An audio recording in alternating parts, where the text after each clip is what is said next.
Ce matin, on va continuer et terminer avec le livre de l'Ecclésiaste et j'aimerais vous inviter à ouvrir vos Bibles avec moi dans Ecclésiaste au chapitre 12. Et ce matin, on va lire les versets 11 à 16. Je ne l'ai pas mentionné la semaine dernière, j'aurais dû, mais je sais qu'il y a des versions différentes de la Bible. Et puis, pour certaines traductions, le chapitre 11 est un peu plus long. Donc, pour ceux qui ont la Louis II, on va lire ce matin les versets 11 à 16, mais pour ceux qui ont la Sommeur, par exemple, ça va être les versets 9 à 14, parce que ça ne se rend pas jusqu'à 16. Donc, c'est des petits ajustements qu'il y a des fois dans les traductions. Et donc, ce matin, on va lire cette dernière section du livre de l'Ecclésiaste. La parole de Dieu dit ceci. « Outre que l'Ecclésiaste fut un sage, il a encore enseigné la science au peuple, et il a examiné, sondé, mis en ordre un grand nombre de sentences. L'Ecclésiaste s'est efforcé de trouver des paroles agréables, et ce qui a été écrit avec droiture, ce sont des paroles de vérité. Les paroles des sages sont comme des aiguillons, et rassemblées en un recueil, elles sont comme des clous plantés. Elles sont données par un seul maître. Du reste, mon fils, tire instruction de ces choses. On ne finirait pas si l'on voulait faire un grand nombre de livres, et beaucoup d'études est une fatigue pour le corps. Écoutons la fin du discours. Crains Dieu et observe ses commandements. C'est là ce que doit faire tout homme, car Dieu amènera toute œuvre en jugement au sujet de tout ce qui est caché, soit bien, soit mal. On va s'arrêter ici et on va dire un mot de prière. Seigneur notre Dieu, on te rend grâce pour ta parole à travers laquelle tu nous parles. Cette parole, c'est toi, Seigneur, qui se révèle à nous. Et comme on va le voir ce matin, ces paroles nous viennent de toi pour notre instruction. Et c'est notre désir, alors qu'on est placé devant toi avec des cœurs remplis d'adoration pour toi, de t'exprimer notre désir, Seigneur, de nous parler, de parler à nos cœurs ce matin, de nous instruire par ta parole, afin que nous puissions être nourris par toi, qu'on puisse vraiment recevoir ce pain de vie, ce pain qui vient du ciel, ta parole, mais aussi Jésus-Christ, qui nourrit nos âmes, qui nous donne ces paroles de la vie éternelle. Seigneur, bénis notre temps dans ta parole ce matin. Parle à nos cœurs, enseigne-nous, transforme-nous, pour qu'on puisse vraiment vivre cette vie remplie de bonheur et de joie qui se trouve seulement qu'en toi. Parle à chacun d'entre nous, Seigneur, parce que tu connais chacune de nos circonstances. Tu sais quels sont nos fardeaux, nos soucis qui troublent nos cœurs ce matin, qui troublent même notre sommeil parfois. Et on te prie que ces paroles puissent être un réconfort pour nous, une consolation afin de vivre pour toi. Et c'est dans le nom précieux de Jésus que nous te prions. Amen. Amen. Comme vous le savez, il y a plusieurs façons de passer du bon temps en famille ou entre amis. De plus en plus, on voit des activités qu'on peut faire, on invente des activités, que ce soit à l'extérieur ou à l'intérieur. Et souvent, de plus en plus, nos jeunes, eux, ont développé une activité principale qui est de jouer sur leur engin électronique. Hein? C'est leur activité préférée. Mais il y en a d'autres. Je vous apprends peut-être ça ce matin. Il y a d'autres choses qu'on peut faire. Il y a des activités qu'on peut faire en famille. Et lorsque j'étais plus jeune, on apprenait à jouer avec des jeux de société. Hein? Ça te permet de passer du bon temps ensemble et puis de jouer des jeux de société. Mais souvent, lorsqu'on est plus jeune, on apprend les règles du jeu par quelqu'un qui va nous l'enseigner. Et puis, on peut se faire enseigner, puis plutôt que d'aller lire toutes les instructions, qui est compliqué pour un jeune, on nous explique. Voici comment ça joue, ce jeu-là. Et puis, il y a un jeu que j'ai joué étant jeune, et certainement, plusieurs d'entre vous avaient déjà joué à ce jeu-là. C'est le jeu de Monopoly. Il y en a qui ont déjà joué, oui, au jeu de Monopoly, oui, hein, le Monopoly. Et puis, avec le temps, on nous avait enseigné une certaine façon de jouer qu'à un moment donné, je me suis dit, en lisant les instructions, « Hey, c'est pas de même qu'on joue! » c'est pas le vrai jeu. Et puis, je me suis rendu compte qu'on m'avait enseigné une mauvaise façon de jouer. Non, pas mauvais, là, c'est un changement aux règles. Mais vous savez qu'au Monopoly, dans les règles, le stationnement gratuit, c'est pas fait pour gagner le jackpot. Il y en a qui jouent comme ça. On a une case taxe de luxe, puis quand tu arrives sur la taxe, il faut que tu payes tes impôts. Puis les impôts vont où? Vont au centre. Puis là, celui qui va finalement tomber sur le stationnement gratuit remporte le jackpot. Mais vous savez, ça ne fait pas partie des règles originales. Le stationnement gratuit, c'est une place pour te reposer. Mais ça ne fait pas partie des règles. Et puis un jour, je me suis rendu compte de ça. J'ai dit, hey, c'est quoi cette affaire-là? C'est pas dans les règles. Et puis moi, je suis, comme on dit en bon québécois, assez by the book que, hey, ça ne marche pas de même. Et puis des fois, on va m'enseigner un nouveau jeu. Je disais, non, expliquez-moi pas les règles. Je vais les lire. Là, je vais comprendre vraiment le vrai jeu. Je veux avoir ce que les auteurs, ceux qui ont inventé, les inventeurs du jeu, ont voulu. Et qu'est-ce qu'ils ont voulu? Comment on joue à ce jeu-là? C'est eux autres qui l'ont inventé. Ils vont nous le dire. Mais on peut faire un parallèle avec notre vie sur la Terre. On peut se faire enseigner pendant des années, peut-être par nos parents ou des gens autour de nous, des façons de vivre sur la Terre. Et de plus en plus, notre société nous enseigne à vivre d'une certaine façon, une façon qui est populaire ou commune à notre société. On apprend des règles de ce qui est acceptable ou de ce qui ne l'est pas. Mais est-ce que ces règles, cette façon de vivre-là, est-ce qu'on nous enseigne vraiment la vérité? Aujourd'hui, dans la société occidentale, où on remet tout en question, on n'a pas trop de difficultés à mettre un peu de côté ce qu'on nous a enseigné pour se construire nous-mêmes nos propres règles. Fait que le fait de remettre en question ce qu'on nous a enseigné, c'est de plus en plus populaire. On va remettre ça en question, puis on va dire, bon, on en prend puis on en laisse, mais moi, je vais vivre ma vie comme je le veux. Je vais les construire mes propres règles, ma propre façon de vivre. Mais on doit se poser la question quand même. Soit que ce soit en recevant des instructions ou en voulant construire ma propre façon de vivre, ma propre vision du monde, ma propre morale, est-ce que je ne suis pas en train de mettre de côté la vérité? Est-ce que je ne suis pas en train de mettre de côté les instructions de mon Créateur? Puis en réalité, comme au Monopoly, on peut modifier les règles de la vraie vie, mais on peut passer aussi à côté de l'essentiel. Et dans le passage de ce matin, on voit dans la conclusion du livre de l'Ecclésiaste que les instructions que le Seigneur nous donne sont importantes. Dans les derniers mois, on a traversé ensemble le livre de l'Ecclésiaste en réfléchissant avec Salomon aux diverses réalités de la vie sur la terre, de la vie sous le soleil. Et puis on a vu ensemble des réflexions de Salomon sur la vie et son constat évident que la vie est temporaire, que la vie est comme un souffle qui passe rapidement. Et dans la sagesse que Dieu lui a donnée, Salomon a aussi, à travers ça, noté des conseils de sagesse importants. Et dans tout ce qu'il a appris, dans tout ce qu'il a expérimenté, dans tout ce qu'il a observé, ça l'amène maintenant à une conclusion où il va mettre de l'avant ce qui est vraiment essentiel. Et ce matin, on va considérer ensemble les instructions importantes, des instructions qui doivent guider notre vie. Et ces instructions sont les suivantes. Puisque la parole de Dieu est la vérité, écoutons et tirons instruction de ses enseignements afin de marcher dans la crainte de Dieu. On voit dans les premiers versets du passage, dans les versets 11 et 12, qu'on doit revenir et recevoir les paroles de l'Ecclésiaste comme la sagesse et la vérité qui vient de Dieu lui-même.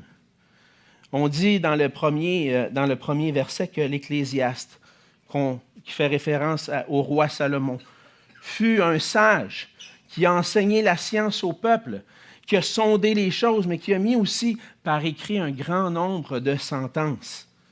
Et dans ce livre, dans ce passage, on lit que l'Ecclésiaste était un homme sage.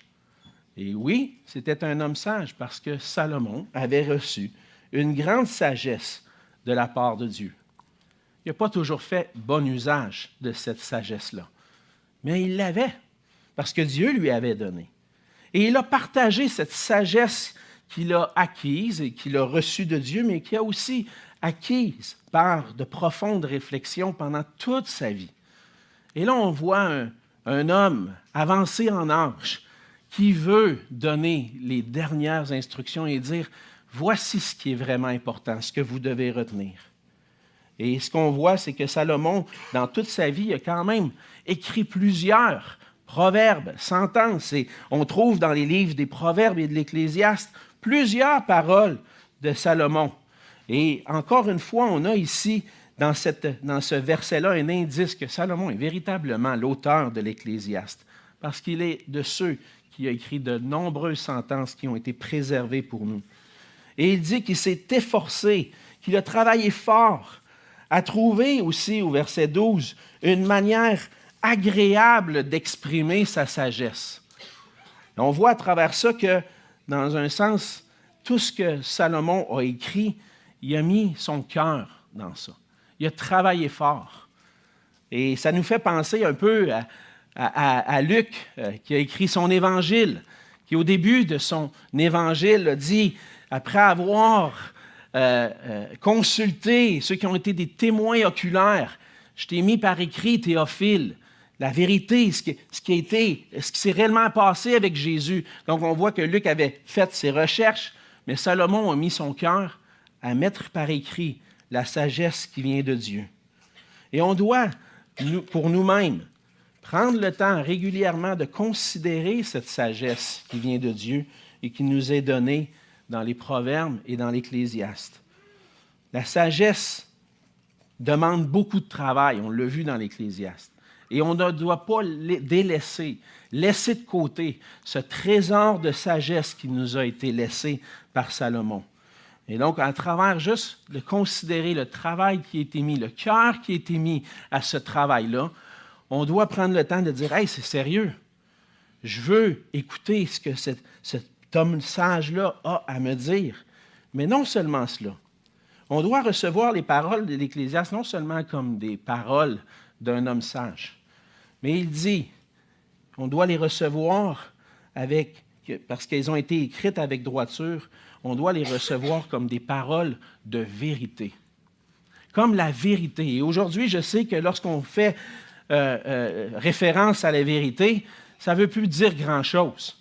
Parce que dans notre société, la vérité, c'est relatif. C'est ce qui est vrai pour toi ne l'est pas nécessairement pour moi. Et puis toi, tu crois ça, c'est bien. Moi, je crois d'autres choses, c'est bien aussi. Et puis on a relativisé la vérité. Mais s'il y a quelque chose qu'on ne peut pas relativiser, c'est la vérité, justement. Tu roules sur le chemin, sur le boulevard, la lumière est rouge, le feu est rouge. Tu as beau dire dans ta tête que tu comprends ça comme s'il était vert, tu vas avoir des problèmes. Puis s'il est vert, tu dis qu'il est rouge, oui, non, ça se peut que tu dises, j'ai ma propre façon de voir, elle est bonne aussi, pas sûr que ça va être si bon que ça. Si tu montes en haut du pont Jacques-Cartier ou d'un immeuble à Montréal, un des plus gros immeubles, tu te lances en bas, je te garantis que ça ne te fera pas de bien. Peut-être que tu peux prétendre le contraire, mais non. La vérité, bien souvent, c'est noir ou blanc. Et avec le Seigneur, c'est noir ou blanc.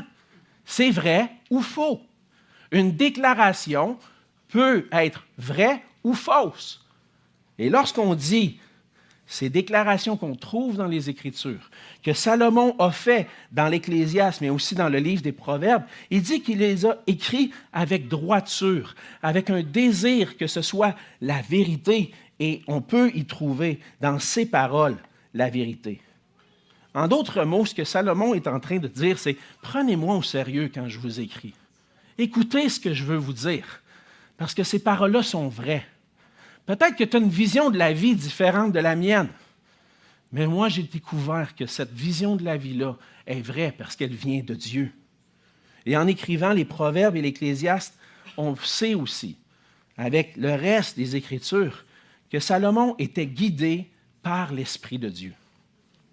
On a reconnu que ces paroles, tout ce qu'il avait écrit, c'était l'expression de la sagesse de Dieu parce qu'elles font partie des Écritures.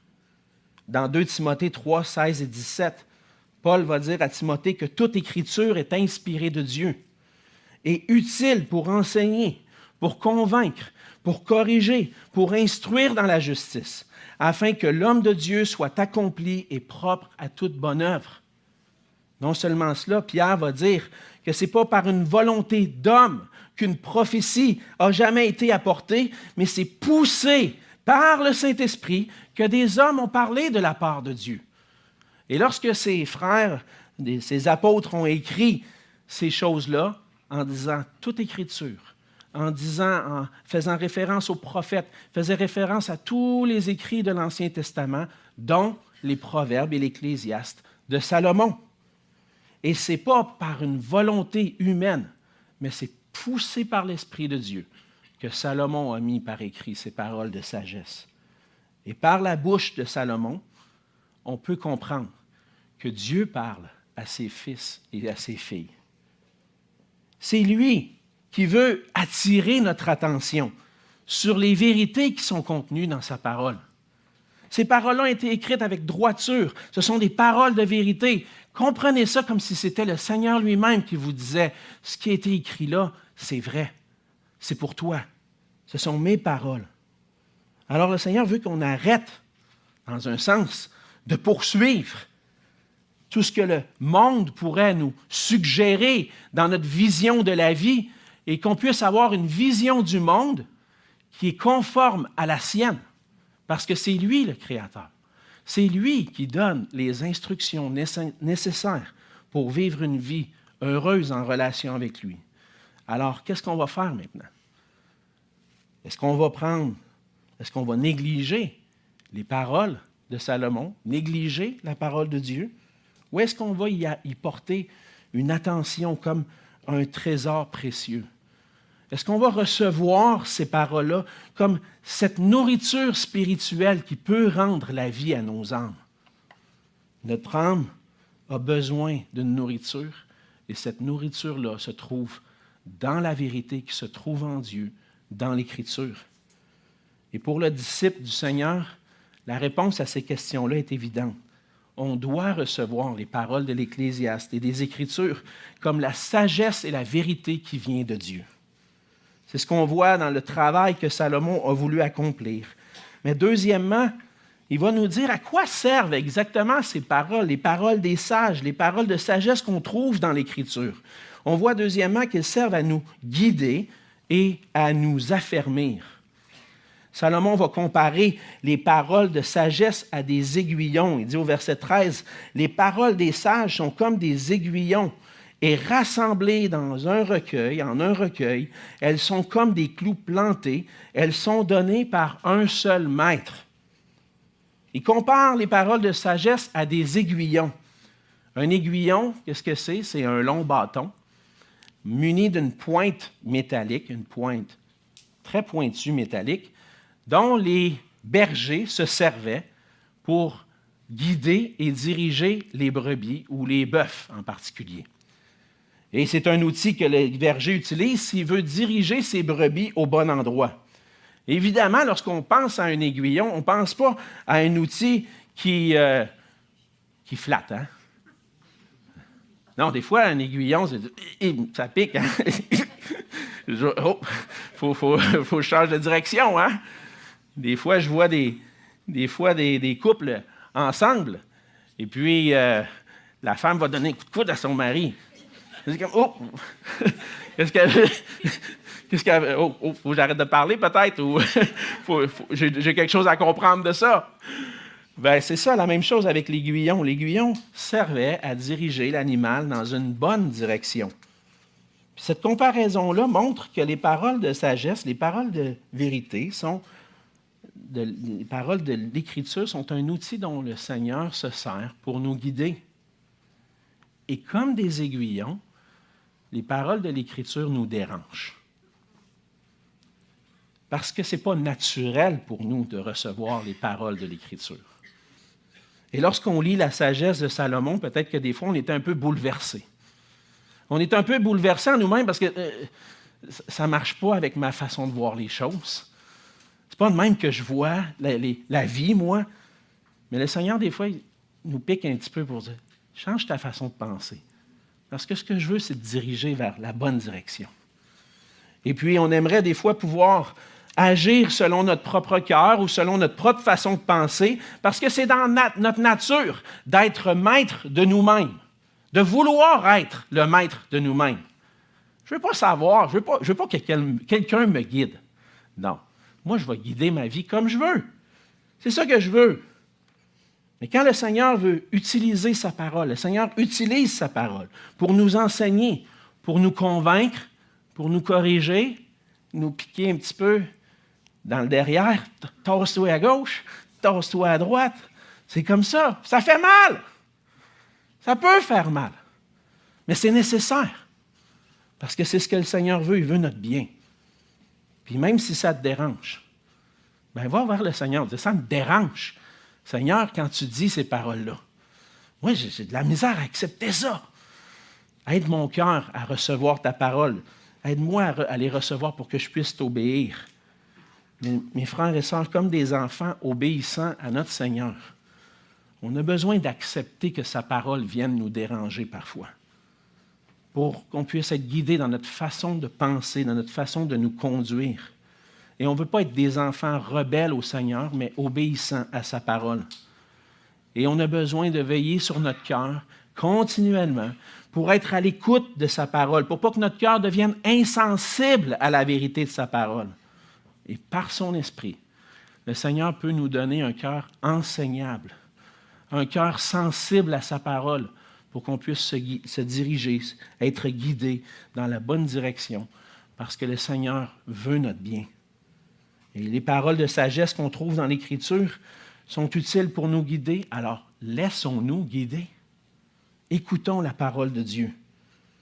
Les paroles de sagesse servent aussi à nous affermir. Il les compare à des clous plantés. Elles sont comme des clous plantés. Et Salomon, dans un sens, a rassemblé toutes ces paroles-là et puis a voulu en faire un recueil pour affermir, voici la vérité.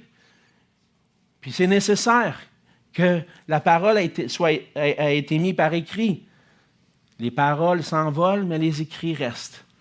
Et rassembler dans un recueil, pour nous rassembler dans l'Écriture, c'est un clou planté, c'est la vérité. Mais non seulement cela, c'est un clou planté aussi parce que l'image fait référence à un clou qui peut soutenir et qui peut retenir une tente à un endroit. Si vous montez votre tente en camping, puis que vous ne prenez pas le temps de l'affermir avec des piquets, comme on dit, avec des piquets, si l'orage arrive, vous pouvez être certain que votre tente va s'envoler. À un certain moment donné, dans le temps qu'on était aux États-Unis, pendant une fin de semaine, Cynthia était partie dans une conférence pour dames. Et puis, j'étais seul avec les enfants à la maison, puis on a décidé, on va coucher dans une tente. Et puis, on a mis la tente dehors, on a mis les piquets, et puis on a dormi, puis on a eu du bon temps à dormir à l'extérieur. C'était spécial pour eux. Mais après que la fin de semaine soit passée, on n'a pas pris le temps de ramasser la tente, et puis il y a eu un de ces orages, à un moment donné, avec du vent. Puis je peux vous dire, là où on était à Louisville, au Kentucky, les orages sont assez violents, puis on peut le constater même ici, des fois, les orages sont très violents. Et je me souviens de l'image là, dans la cour arrière, du vent qui soufflait, puis la tente qui avait envie de déchirer, puis tout ça. Mais savez-vous quoi? Malgré tout le vent qu'il y avait, la tente est restée là. Parce qu'il y avait des clous plantés. Et c'est la même chose pour notre vie. Si on veut vivre une vie affermie dans le Seigneur, ancrée, enracinée en Jésus-Christ, on a besoin de sa parole.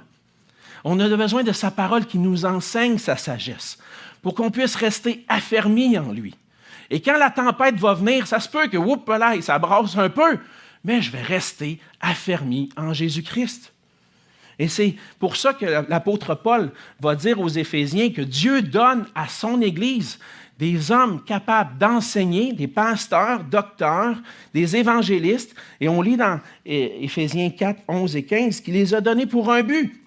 Éphésiens 4, 11 à 15. Et il a donné les uns comme apôtres, les autres comme prophètes, les autres comme évangélistes, les autres comme pasteurs et docteurs, pour le perfectionnement des saints en vue de l'œuvre du ministère et de l'édification du corps de Christ, jusqu'à ce que nous soyons tous parvenus à l'unité de la foi, de la connaissance du Fils de Dieu, à l'état d'homme fait, à la mesure de la stature parfaite de Christ. Donc, l'enseignement qu'on reçoit à l'Église, qui vient de la parole de Dieu, sert à nous faire grandir en maturité pour qu'on ressemble à Jésus-Christ. Et quel va être l'effet de ça? Verset 14. Ainsi, nous ne serons plus des enfants flottants et emportés à tout vent de doctrine par la tromperie des hommes, par leur ruse dans les moyens de séduction, mais en professant la vérité dans l'amour, nous croîtrons à tous égards en celui qui est le chef, Christ. Si on ne veut pas être emporté par le vent de toutes sortes de faux enseignements, par les tromperies des gens autour de nous, de notre société, on a besoin d'être enraciné en Christ. Et comment ça se passe? À travers sa parole qui vient dans nos cœurs, qui nous donne la sagesse et qui est comme un clou planté pour nous garder fermes en Christ. C'est pour ça que le Seigneur nous donne l'Écriture. Et les paroles de sagesse sont utiles pour nous guider, pour nous affermir dans notre foi. Parce que les paroles de l'Écriture nous viennent de Dieu qui désire notre bien. C'est ce qu'on voit à la fin du verset 13. Elles sont données par un seul maître. Ici, la plupart des commentateurs vont dire, puis voir dans cette expression « donnée par un seul maître », l'expression plus « donnée par un seul berger ». Et ce berger, c'est qui? C'est notre Dieu. Et de là, le lien entre les paroles de Salomon et les paroles de Dieu. Parce que les paroles que Salomon a dites, qui sont la vérité qui guide, qui nous affermit, c'est les paroles inspirées de Dieu, poussées par Dieu. Elles sont données par notre berger. Et puis, on voit à plusieurs endroits dans les Écritures cette image-là de Dieu comme étant notre berger. Le psaume 23, l'Éternel est mon berger. Et puis Jésus va reprendre dans Jean 10 en disant qu'il est le bon berger. Ces paroles-là nous sont données par le bon berger. C'est de lui qu'on reçoit ces paroles-là. Mais qu'est-ce qui caractérise un bon berger? Premièrement, c'est un berger qui aime tellement ses brebis qu'il est prêt à donner sa vie pour elles. C'est ce que le Seigneur Jésus a dit. Je donne ma vie pour mes brebis. Ensuite, deuxièmement, on voit qu'un bon berger, c'est quelqu'un qui désire et qui poursuit le bien de son troupeau en les conduisant par sa bonne main. Il veut les conduire aux bons endroits. Le psaume 23, ça dit qu'il me dirige vers des eaux paisibles, dans des verts pâturages, près des eaux paisibles. C'est l'endroit parfait pour des brebis. Les brebis, là, sont au buffet à volonté, proche des eaux paisibles, proche des verts pâturages. C'est là qu'ils sont nourris. C'est ça qui fait leur bien. Et troisièmement, c'est un berger qui va défendre ses brebis lorsqu'elles sont en danger. Il va être prêt à combattre ce qui est contraire, les animaux féroces qui vont venir. Il va être prêt à donner sa vie puis à combattre. Mais notre Dieu, c'est un bon berger qui veut notre bien. Et par sa parole, le Seigneur nous conduit, nous dirige vers les verts pâturages pour que notre foi soit nourrie et affermie. Ces paroles-là nous viennent d'un seul berger qui veut notre bien. Donc, on peut être reconnaissant et rendre grâce au Seigneur d'avoir laissé ces paroles de sagesse dans un recueil pour nous conduire, pour nous affermir dans notre foi. Et finalement, dans la fin du passage, on voit vraiment ce qu'on doit faire avec tout ça. Oui, Salomon était un homme sage qui a mis par écrit les paroles, la vérité. Oui, ces paroles-là sont utiles pour nous conduire et nous affermir, mais qu'est-ce qu'on fait avec ça? On doit tirer instruction des paroles de sagesse et de vérité contenues dans l'Écriture. Salomon va dire, du reste, mon fils, tire instruction de ces choses. Et il termine avec cette expression du reste. Du reste, qu'est-ce que ça veut dire exactement? Ça pourrait se traduire par par-dessus tout, au-delà de tout. Je viens de dire plusieurs paroles, mais s'il y a une chose que tu dois retenir, tire instruction de ces choses. Et puis, dans un sens, ce que Salomon est en train de dire, c'est écoute la parole de Dieu, écoute ce que j'ai mis par écrit. Elle sert, dans un sens, du reste, l'expression du reste sert aussi à mettre un accent particulier sur ce qui va suivre. On voit la relation entre le maître et qui va appeler la personne à qui il s'adresse mon fils. Ça peut être un père qui parle à son fils. Ça peut être le maître qui parle à son disciple. Mon fils, tire instruction de ces choses. Je désire ton bien. Et l'Ecclésiaste a parlé, mais ces paroles ne sont pas inutiles. Il faut pour cela qu'on reste et qu'on écoute. Alors, c'est ce qu'il va dire au verset 15, au début du verset 15. Écoutons la fin du discours. Au reste, tire instruction, puis là, écoute. Porte attention. Fais bien attention. Qu'est-ce qui suit? Son exhortation finale, c'est celle-ci. Crains Dieu et observe ses commandements.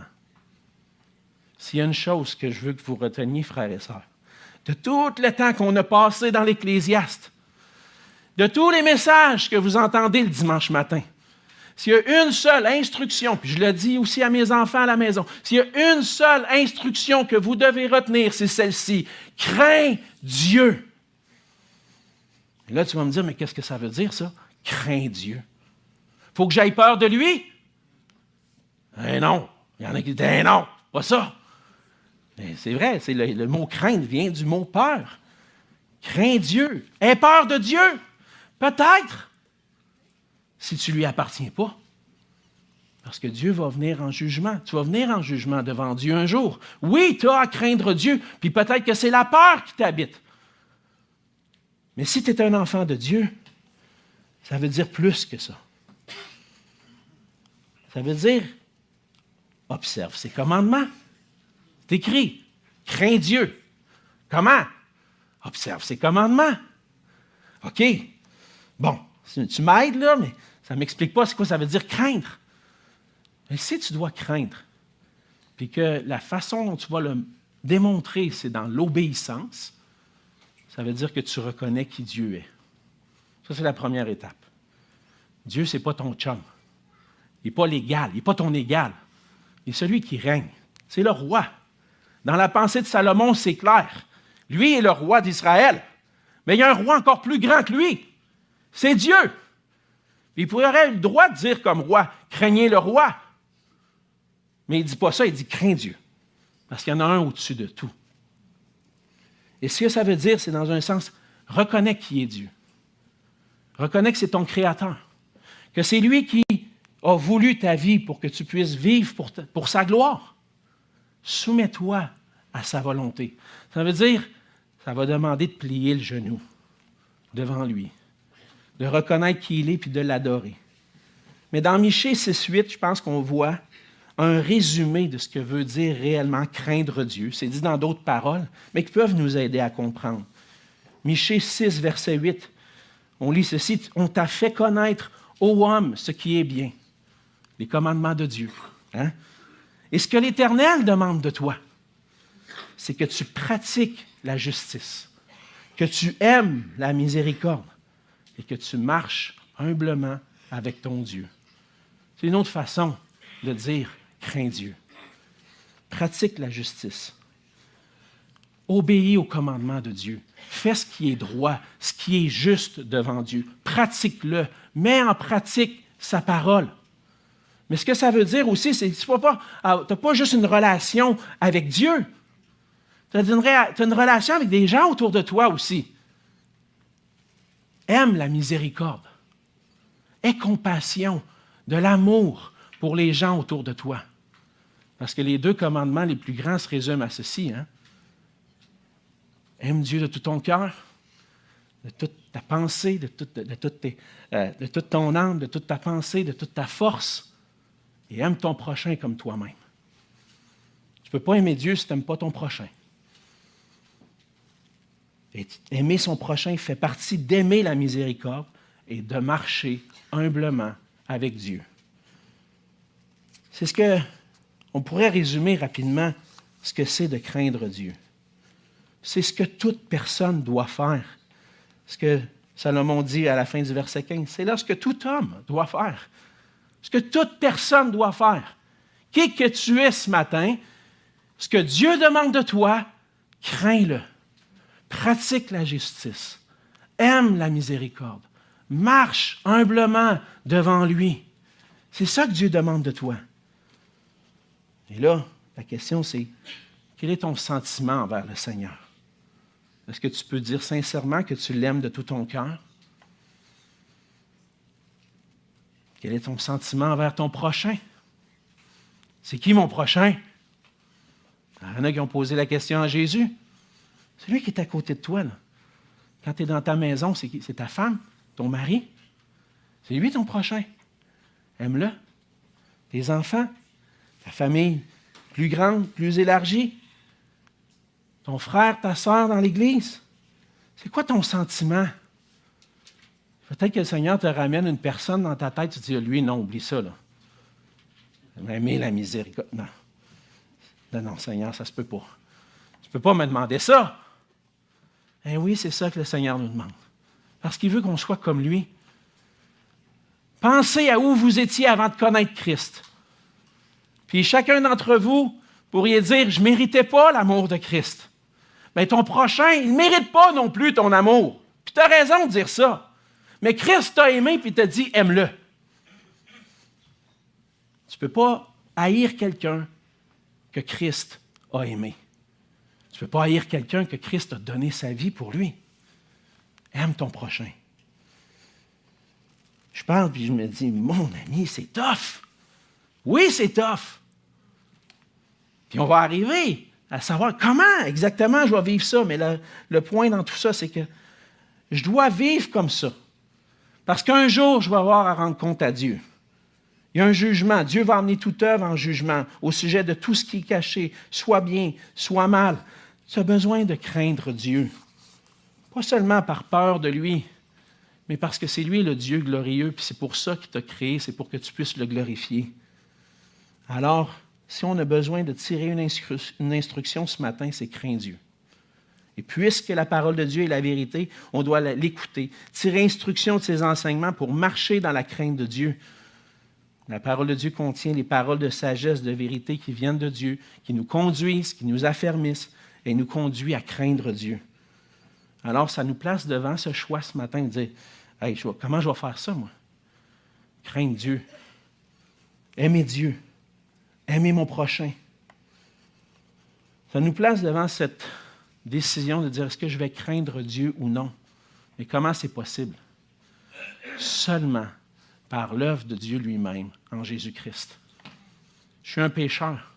Je suis perdu. Mon cœur est tortueux par-dessus tout. Naturellement, je suis rebelle à Dieu. Qu'est-ce qui va changer mon cœur pour que je puisse réellement me soumettre à Dieu?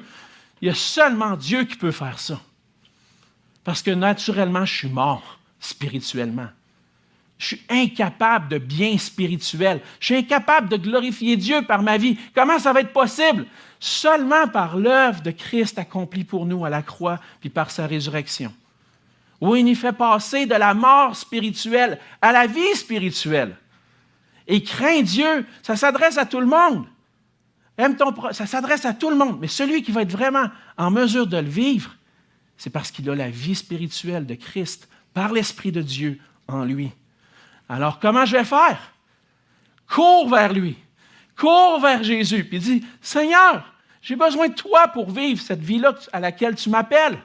Parce que sans toi, c'est impossible. Puis c'est ça la réalité. C'est ça la vérité. J'ai besoin de m'humilier et de dire, Seigneur, viens à mon secours. Je suis perdu sans toi. Et lorsque je viens au Seigneur, puis que je lui confesse mon désir de marcher dans la crainte de Dieu, que je lui confesse mon péché, que je me détourne de ma mauvaise voie pour marcher dans la justice, dans l'amour de Dieu, pour pratiquer la miséricorde, pour aimer mon prochain, le Seigneur vient, puis il te relève. Puis il te dit, maintenant, je suis avec toi. Tes péchés sont pardonnés. Je te donne une vie nouvelle. Maintenant, marche dans mes voies. Je te donne la capacité de le faire. Ce matin, on va prendre ensemble le repas du Seigneur, puis c'est un bon moment pour se placer devant le Seigneur, puis dire, Seigneur, j'ai besoin de confesser certains péchés où j'ai manqué d'amour pour toi, où j'ai manqué d'amour envers mon prochain. C'est le bon moment où on s'approche du Seigneur puis qu'on veut communier avec lui. Et mon désir, c'est qu'on puisse prendre ce temps-là pour vraiment confesser au Seigneur et recevoir sa grâce qui se trouve en lui, par la foi. Les éléments, ils n'ont pas de quelque chose de miraculeux qui va se passer. Ce n'est pas parce que je mange un bout de pain ou que je bois une coupe de jus de raisin que je vais être sauvé. C'est une démonstration de ma foi en Jésus-Christ, ma foi entière, où j'ai besoin de lui, pour que je puisse le craindre, observer ses commandements, pratiquer la justice, aimer la miséricorde. On va se courber ensemble. Seigneur notre Dieu, merci pour ce temps dans ta parole. On te prie de bénir notre temps alors qu'on veut se rappeler ton œuvre que tu as accomplie pour nous à la croix. Et si quelqu'un ce matin n'a pas encore pris cette décision de s'approcher de toi pour te craindre, pour recevoir ce salut si merveilleux que tu offres en Jésus-Christ, je te prie, Seigneur, de convaincre son cœur de son état de pécheur pour qu'il puisse saisir ta grâce, à être réconcilié avec toi.